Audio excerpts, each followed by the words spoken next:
এই ভিডিওতে আমরা দেখব যে কিভাবে আমরা একটা ডেটা টাইপকে কাস্টম ফিল্ড হিসেবে ইউজ করতে পারি। ঠিক আছে। তো আমরা আমাদের যে যখন আমরা ডেটা টাইপ নিয়ে আলোচনা করেছিলাম বাবলের যে লেসনে, সেই লেসনে আমরা দেখেছিলাম যে আমরা আমরা বিভিন্ন প্রোডাক্ট, তারপরে ইউজার ডেটা টাইপ অ্যাড করেছিলাম। তারপর প্রোডাক্টের যে ডেটা টাইপটা আছে সেটার মধ্যে কিছু প্রপার্টিস অ্যাড করেছিলাম, যেমন নেম, স্টক, প্রাইস। এবং ইউজার যে ডেটা টাইপটা আছে সেটার মধ্যে কিছু প্রপার্টি সেট করেছিলাম। ঠিক আছে।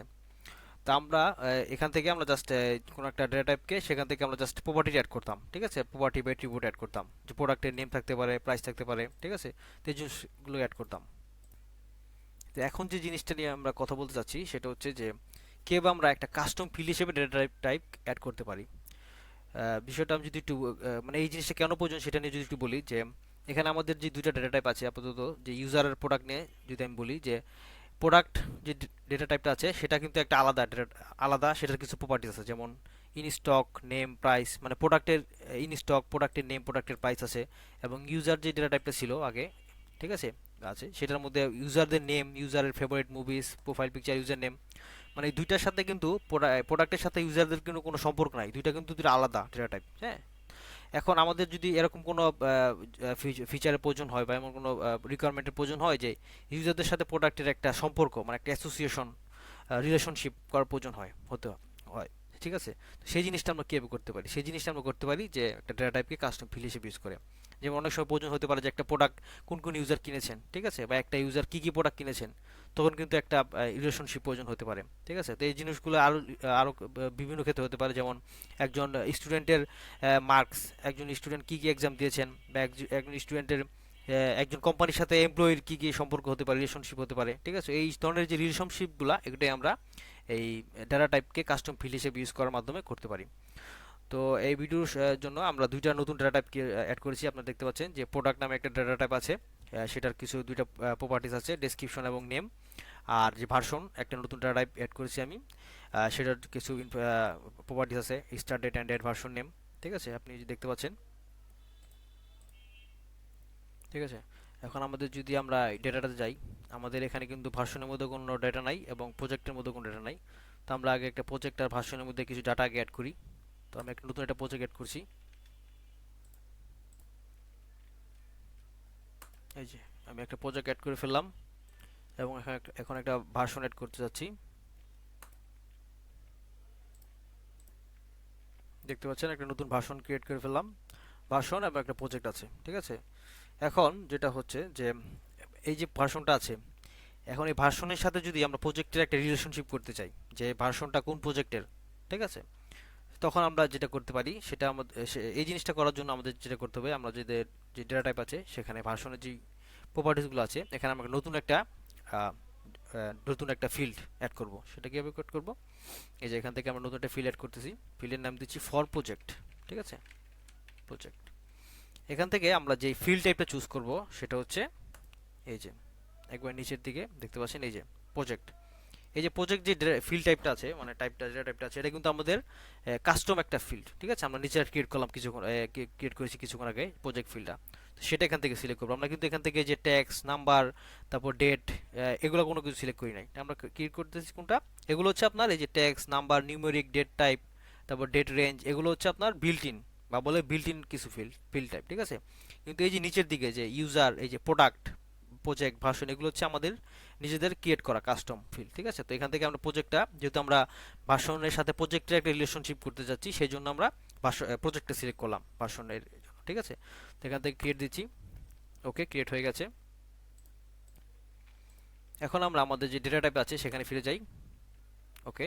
এখন আমরা আমাদের যে ভার্সনটা আছে, এই যে ভার্সন 1, এটাকে আমরা এডিট করতে চাই, যে এই ভার্সনের জন্য ভার্সনটা কোন প্রজেক্টের। ঠিক আছে, সেই একটা প্রজেক্টকে আমরা অ্যাসাইন করতে চাই, মানে রিলেশনশিপ অ্যাড করতে চাচ্ছি। সেটার জন্য আমরা এখান থেকে এডিটে গেলাম। এডিটে গিয়ে এখান থেকে এই যে আমরা ফর প্রজেক্ট যে ফিল্ড আছে, এখানে এখানে আমরা আমরা প্রজেক্ট যে প্রজেক্টটা আছে, প্রজেক্ট 1, সেটা টাইপ করতেছি, নেম PROJECT, প্রজেক্ট, যে চলে এসেছে প্রজেক্ট 1। সিলেক্ট করলাম, সিলেক্ট করার পরে সেভ দিয়ে দিলাম। এই যে দেখতে পাচ্ছেন। তাহলে কি হয়ে গেল, এখন আমাদের যেই ওই প্রজেক্টের সাথে ভার্সনের একটা রিলেশনশিপ হয়ে গেল। এই যে প্রজেক্টের মধ্যে আছে প্রজেক্ট 1, ঠিক আছে, এবং ভার্সনের মধ্যে আছে ভার্সন 1, এবং এটা ভার্সনটা কোন প্রজেক্টের, প্রজেক্ট 1 এর সাথে একটা রিলেশনশিপ। এই রিলেশনশিপ তৈরি হয়ে গেল। তো এই জিনিসটা করার মাধ্যমে আপনারা যে এই যে বিভিন্ন কমপ্লেক্স বিভিন্ন ডেটা টাইপকে আপনারা অ্যাসোসিয়েশন করতে পারবেন। ঠিক আছে, অ্যাসোসিয়েশনের মাধ্যমে আপনাদের যেই কোনো রিকোয়ারমেন্ট যদি থাকে এরকম, তাহলে সেই জিনিসগুলো আপনারা এই ফিচারের এই ফিল্ডটাকে কাস্টম ফিল্ডটাকে ডেটা টাইপ হিসেবে অ্যাড করার মাধ্যমে সেই আপনাদের এই রিকোয়ারমেন্টটা ফুলফিল করতে পারবেন। ঠিক আছে, তাহলে এটা নিয়ে কাস্টম ডেটা টাইপকে নিয়ে এতটুকুই থাকবে কাস্টম ফিল্ড হিসেবে অ্যাড করার জন্য।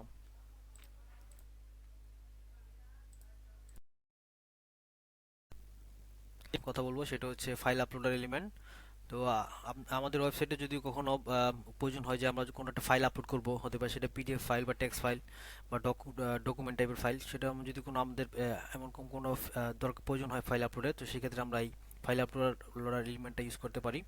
তো এর আগে আমরা যে পিকচার আপলোডার এলিমেন্ট নিয়ে দেখেছিলাম কীভাবে সেটা কাজ করে। তো ফাইল আপলোডারটা কিছুটা পিকচার আপলোডার এলিমেন্টের মতোই, কিন্তু এটা আসলে স্পেশালি শুধুমাত্র ফাইল আপলোডের জন্য। ঠিক আছে, তো চলুন দেখে না যাক। প্রথমে ফাইল আপলোডের জন্য আপলোড এলিমেন্টের জন্য আমাদেরকে এখানে সার্চ করতে হবে। আমাদের যে এলিমেন্টগুলো আছে সেখানে আমরা ফাইল আপলোড লিখে সার্চ করতেছি। এই যে ফাইল আপলোডার চলে এসেছে, তো আমরা আমাদের পেজের মধ্যে ফাইল আপলোডারটা নিয়ে আসলাম ড্র্যাগ করে। ওকে, এখন এখান থেকে আমরা প্রিভিউতে যাচ্ছি। এই যে দেখতে পাচ্ছেন প্রিভিউতে চলে এসেছে ফাইল আপলোডারটা। এটাতে যদি ক্লিক করি তাহলে এখান থেকে আমরা আমাদের যে কোনো টাইপের ফাইল আমরা এখান থেকে চুজ করতে পারবো। যেমন আমি এখান থেকে একটা টেক্সট ফাইল আপাতত চুজ করছি। টেক্সট ফাইলটা আমি চুজ করে ফেললাম। ওকে, এই যে তো এখন ফাইলটা আপলোড হয়ে যাওয়ার পরে আমরা সেটা কোথায় দেখতে পাবো, যে ফাইলটা আপলোড হয়ে গেছে সেটা আমরা আমাদের যেই এই ডেটা ট্যাব আছে সেই ডেটা ট্যাবের এখানে যে ফাইল ম্যানেজার নামে একটা ট্যাব আছে, এখানে আমরা ক্লিক করি। এখানে ক্লিক করে যদি আমি পেজটাকে রিলোড দেই,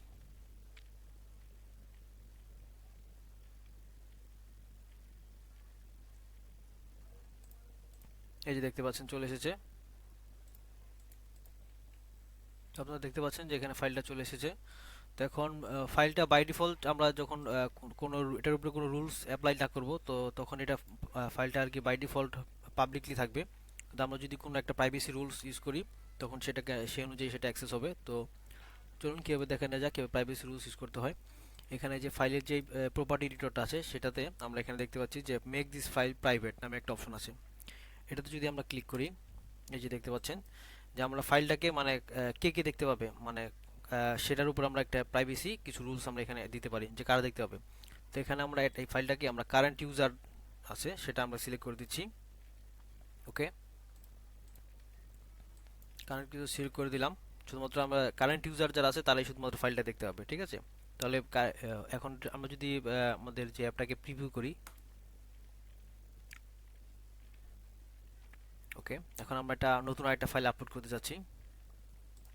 ওকে, আমরা নতুন একটা ফাইল আপলোড করছি।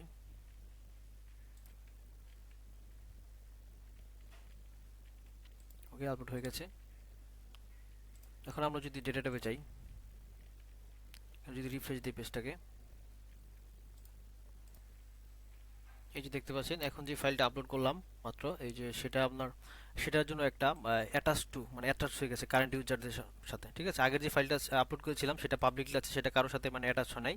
কিন্তু আমরা যেহেতু একটা প্রাইভেসি রুলস অ্যাড করে তারপর ফাইলটা আপলোড করেছি কারেন্ট ইউজারদের, সেজন্য কারেন্ট ইউজারের যে আইডিটা সেটা আপনার এই ফাইলের সাথে অ্যাটাচড হয়ে গেছে। তো এখানে আমাদের যে ডেটা ট্যাব আছে সেখানে আপনি আরেকটা ফাইল ম্যানেজারের পাশাপাশি আরেকটা ট্যাব দেখতে পাবেন যে প্রাইভেসি। এখানে যে প্রাইভেসি রুলস যে ট্যাবটা আছে সেখানে ক্লিক করলে এখানে দেখতে পাবেন যে কারেন্ট ইউজার। ঠিক আছে, ইউজার যে ট্যাবটা আছে এখানে একটা চেকবক্স আছে যে ভিউ অ্যাটাচড ফাইল। ঠিক আছে, এই অপশনটা অবশ্যই চেক থাকতে হবে, এটা আপনি আনচেক রাখবেন, এটা অবশ্যই চেক করে দিবেন। তাহলে আপনার আমরা যে ফাইলগুলো কারেন্ট ইউজারকে আমরা করতেছি অ্যাসাইন করতেছি, ঠিক আছে, প্রাইভেট রুল দিয়ে, সেটা এই প্রাইভেসি রুলটা চেক থাকার কারণেই সেই ফাইলগুলা মানে তার আন্ডারে চলে যাবে, মানে সে দেখতে পাবে ফাইলগুলা। তো এই প্রাইভেসি রুলসটা যদি আনচেক থাকে তাহলে সে দেখতে পাবে না যদি আনচেক থাকে। ঠিক আছে, তো এখন আমরা যদি চাই যে আমাদের কোনো একটা ডেটা টাইপের মধ্যে আমরা ফাইলকে একটা প্রপার্টি হিসেবে অ্যাড করব, যেমন এখানে আমাদের যে প্রোডাক্ট যে ডেটা টাইপ আছে সেটার যে প্রপার্টিগুলো আছে, এখানে যদি আমরা চাই যে একটা প্রপার্টি অ্যাড করতে প্রোডাক্ট ইমেজ নামে একটা ফাইল টাইপের প্রোডাক্ট ইমেজ প্রপার্টি অ্যাড করতে, সেটা সম্ভব। তো সেটা আমরা কীভাবে করতে পারি, যেখানে আমরা লিখতে পারি যে প্রোডাক্ট ইমেজ। ওকে, এবং আমরা এটার যে টাইপটা দিব সেটা দিব ফাইল টাইপ।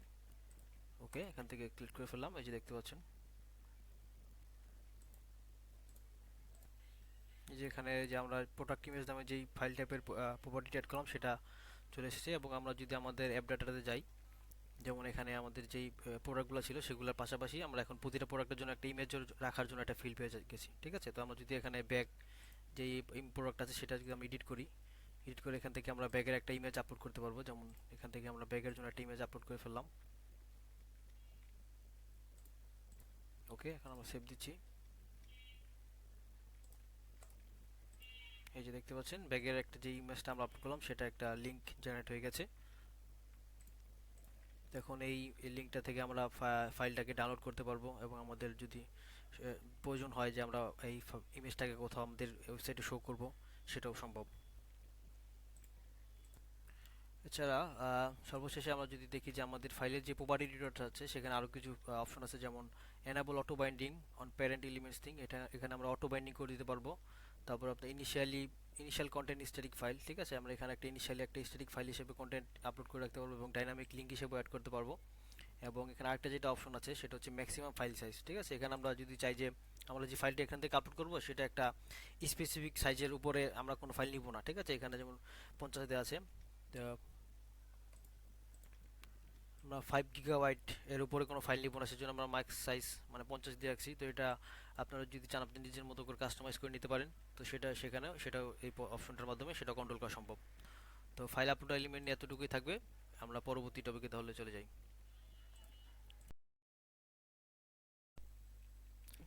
যা ফিচারটা নিয়ে আলোচনা করতে যাচ্ছি সেটা হচ্ছে কিভাবে আমরা কোনো একটা ইনপুট চেঞ্জের উপর বেস করে কোনো একটা ওয়ার্কফ্লো ট্রিগার করতে পারি। ঠিক আছে, তো আপনারা দেখতে পাচ্ছেন যে এখানে আমাদের একটা যেই পেজটা আছে সেখানে আমরা একটা ইনপুট বক্স নিয়েছি এবং একটা বাটন নিয়েছি এবং একটা অ্যালার্ট নিয়েছি। ঠিক আছে, তো আমরা যদি প্রিভিউ করি, আচ্ছা, আমরা মানে সচরাচর কি করতাম, আমরা যদি কোনো একটা এখানে একটা ইনপুট লিখে তারপর আমরা যদি কোনো একটা ওয়ার্কফ্লো মানে অ্যাড করতে চাচ্ছিলাম, মানে কোনো একটা বাটনে ক্লিক হবে তারপর আমরা হয়তো বা একটা কোনো একটা অ্যালার্ট শো করতাম বা কোনো একটা মেসেজ দেখাতাম। ঠিক আছে, যেমন আমি যদি এখানে হ্যালো লিখে এখানে সাবমিট করতেছি, ঠিক আছে, একটা অ্যালার্ট দেখাচ্ছে, মানে বাটনে ক্লিক করার পরে তারপর একটা অ্যালার্ট একটা কাজ হচ্ছে, মানে একটা অ্যাকশন হচ্ছে। ঠিক আছে, কিন্তু এখন আমরা যদি চাই যে না আমরা কোনো বাটন ইউজ করবো না, আমরা যখন এখানে টাইপ করতেছি বা এখানে যে ইনপুট বক্সটা আছে এখানে যে টাইপ করতেছি, এই টাইপ করার পরে আমরা যখন এন্টার কোড প্রেস করব তখন এই ইনপুটে যে চেঞ্জ হচ্ছে, মানে আমি যে এক এক পার এক একটা জিনিস লিখতেছি এর উপর বেস করে আমাদের একটা ওয়ার্কফ্লো অ্যাড হবে, মানে একটা ওয়ার্কফ্লো কোনো একটা অ্যালার্ট শো করবে বা কোনো একটা কাজ হবে। তো এই জিনিসটা যদি আমরা অ্যাড করতে যাই তাহলে সেটা আমাদের এই ফিচারটা অ্যাড করতে হবে। তো সেটা আমরা কীভাবে করতে পারি, তো চলুন দেখে নেওয়া যাক। তো আমরা আম, প্রথমে যেহেতু আমরা ইনপুট বাটনটা রাখতে চাচ্ছি না, মানে আমরা চাচ্ছি যে আমরা যখন এখানে এই যে ইনপুট বক্সটা আছে সেখানে আমরা যখন কিছু টাইপ করে এন্টার করব প্রেস করব তখনই আমাদের একটা ওয়ার্কফ্লো মানে একটা কোনো একটা কাজ বা কোনো একটা অ্যাকশন শো হবে। ঠিক আছে, তো আমরা আপাতত বাটনটা যেটা আছে সেটাকে ডিলিট করে দিচ্ছি এখান থেকে। ঠিক আছে, এবং এটা যে ইনপুট বক্সটা সেটাকে একটু বাড়িয়ে দিচ্ছি। ঠিক আছে, এখন আমাদেরকে যেতে হবে আমাদের যেই ওয়ার্কফ্লো ট্যাব আছে সেখানে যেতে হবে। ঠিক আছে, তো আমরা ওয়ার্কফ্লো ট্যাবে চলে গেলাম। এখানে এসে আমাদের যে একটা ইভেন্টগুলো আছে এখানে দেখতে পাচ্ছেন নতুন ইভেন্ট ক্রিয়েট করার অপশন আছে, click here to add an event. ঠিক আছে, এখানে আমরা ক্লিক করব। ক্লিক করার পরে এখানে আমরা দেখতে পাবো যে এলিমেন্টসের মধ্যে দেখতে পাবো যে এই যে দেখতে পাচ্ছেন 2 নম্বর যে অপশনটা N input value is changed, মানে যখন একটা ইনপুটের ভ্যালু চেঞ্জ হবে, মানে আপনার যে পেজ আছে সেই পেজের কোনো একটা ইনপুটের ভ্যালু চেঞ্জ হয় তখন এই ইভেন্ট কোনো একটা এই ইভেন্টেই আপনার কোনো একটা অ্যাকশন অ্যাড করতে পারবেন। তো এখান থেকে আমরা এটা সিলেক্ট করলাম। সিলেক্ট করার পরে আমাদের এখানে যে কোন এলিমেন্টটা, ঠিক আছে, আমাদের এখানে একটা পেজে যে পেজে আমরা আছি, আমি যদি একটু দেখাই এখান থেকে, এই যে আমাদের এই পেজটার মধ্যে এখন পর্যন্ত আপনার একটা ইনপুট বক্স আছে, এই যে দেখতে পাচ্ছেন ইনপুট বি। ঠিক আছে, তো এখান থেকে আমাদের সেই ইনপুটটা সিলেক্ট করতে হবে। এই যে ইনপুট এই যে ইনপুট বিটা সিলেক্ট করতে হবে, মানে যে ইনপুটের চেঞ্জ করলে আমরা চাচ্ছি যে ওয়ার্কফ্লোটা কোন একটা ট্রিগার হবে। ঠিক আছে, ইনপুট বিটা সিলেক্ট করলাম। সিলেক্ট করার পরে আমরা চাচ্ছি যে কোনো একটা অ্যালার্ট শো করতে। ঠিক আছে, তো সেজন্য আমাদেরকে কি করতে হবে, এখান থেকে আমরা একটা অ্যাকশন থেকে আমরা এখান থেকে যে এলিমেন্ট অ্যাকশন যাব এবং এই যে অ্যালার্টে যাব শো মেসেজ। এখানে গিয়ে আমরা কি করব, এখানে আমরা চাচ্ছি যে চেঞ্জ অ্যালার্ট মেসেজ, আমরা চাচ্ছি যে আমরা এখানে যে ইনপুট বক্সটা আছে এটার মধ্যে আমরা যেটাই টাইপ করব সেটাই অ্যালার্টে দেখাবে। ঠিক আছে, আমি একটু রিফ্রেশ দিয়ে দেখাচ্ছি। এই যে এখানে আমরা যেটা টাইপ করব, মানে যেটা টাইপ করে আমরা লিখবো সেটাই আমাদের যে অ্যালার্ট মেসেজটা আছে সেখানে সেই অ্যালার্টের মধ্যে শো করবে। ঠিক আছে, তো সেই জন্য আমাদেরকে কী করতে হবে, এখান থেকে আমরা এই যে চেঞ্জ দ্য অ্যালার্ট মেসেজ এটা বাটনটা চেক করে দিচ্ছি এবং এখানে আমাদেরকে যেটা লিখতে হবে যে এই যে ইনসার্ট ডাইনামিক ডাটাটাতে ক্লিক করতে হবে এবং দিস ইনপুট এই অপশনটা সিলেক্ট করতে হবে, মানে আমরা যে ইনপুটটা দিচ্ছি, ঠিক আছে, টাইপ করতেছি সেই ইনপুটের ভ্যালুটা, যে দিস ইনপুটস ভ্যালু, ঠিক আছে। তো এটা আমরা সেট করে ফেললাম এখান থেকে। এখন চলুন দেখে না যাক এটা আমরা যেটা ফিচার অ্যাড করলাম সেই ফটোটা এটা কি কাজ করছে কি ইনপুট চেঞ্জের উপর বেস করে। তো আমরা পিভিতে চলে যাচ্ছি, এই যে পিভিতে চলে এসেছি, দেখতে পাচ্ছেন বাটনটা, যে বাটনটা ছিল আগে সেটা নেই, এখন আমরা এখান থেকে একটা কিছু টাইপ করছি, হ্যালো। এই যে দেখতে পাচ্ছেন অ্যালার্টের মধ্যে হ্যালো শো করতেছে। এখন আমরা যদি অন্য একটা অ্যাড করি, টেক্সট অ্যাড করি, এই যে দেখতে পাচ্ছেন আমরা যে টেক্সটটা দিচ্ছি সেটাই এখানে শো করতেছে, ঠিক আছে। মানে আমরা যখন এই ইনপুটটা ভ্যালু, এখানে যে ইনপুট বক্সটা আছে সেটাতে আমরা যেটাই লিখতেছি সেটার উপর বেস করেই সেই ওয়ার্কফ্লোটা মানে ট্রিগার হচ্ছে সেই এই, এবং ট্রিগার হয়ে সেই অ্যালার্ট মেসেজটা শো করতেছে।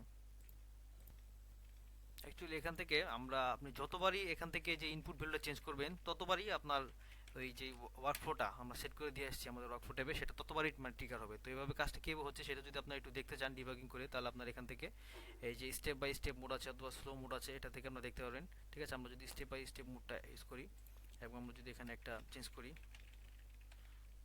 এন্টার দিচ্ছি, এই যে দেখতে পাচ্ছেন, ঠিক আছে, এই যে চেঞ্জ হয়েছে, তারপর রান নেক্সট দিলাম, এই যে এটা হচ্ছে এবং এই যে অ্যালার্টটা শো করতেছে, ঠিক আছে। তো এবার আপনারা ডিবাগ করে দেখতে পারেন যে কীভাবে আমাদের, যে আমরা যে কাজটা সেট করেছি আমাদের ওয়ার্কফ্লোতে সেই কাজটা কীভাবে হচ্ছে। তো এখানে আমরা দেখলাম যে কীভাবে আমরা ইনপুট চেঞ্জের উপর বেস করে কোনো একটা ওয়ার্কফ্লো ট্রিগার করতে পারি। তো এটা নিয়ে আপাতত এতটুকুই থাকবে। তো এই ভিডিওতে আমরা বিভিন্ন বিষয় আলোচনা করলাম, যেমন picture uploader, file upload element কীভাবে ইউজ করতে হয়, তারপর কীভাবে আমরা একটা কাস্টম ডাটা টাইপকে ইউজ অ্যাড করতে পারি, কাস্টম ডাটা টাইপকে ফিল্ড হিসেবে ইউজ করতে পারি, এবং আমরা কীভাবে এই মানে ইনপুট চেঞ্জের উপর বেস করে আমরা কীভাবে একটা ওয়ার্কফ্লো ট্রিগার করতে পারি। তো পরবর্তী ভিডিও দেখা হবে, ভালো থাকবেন সবাই, ধন্যবাদ।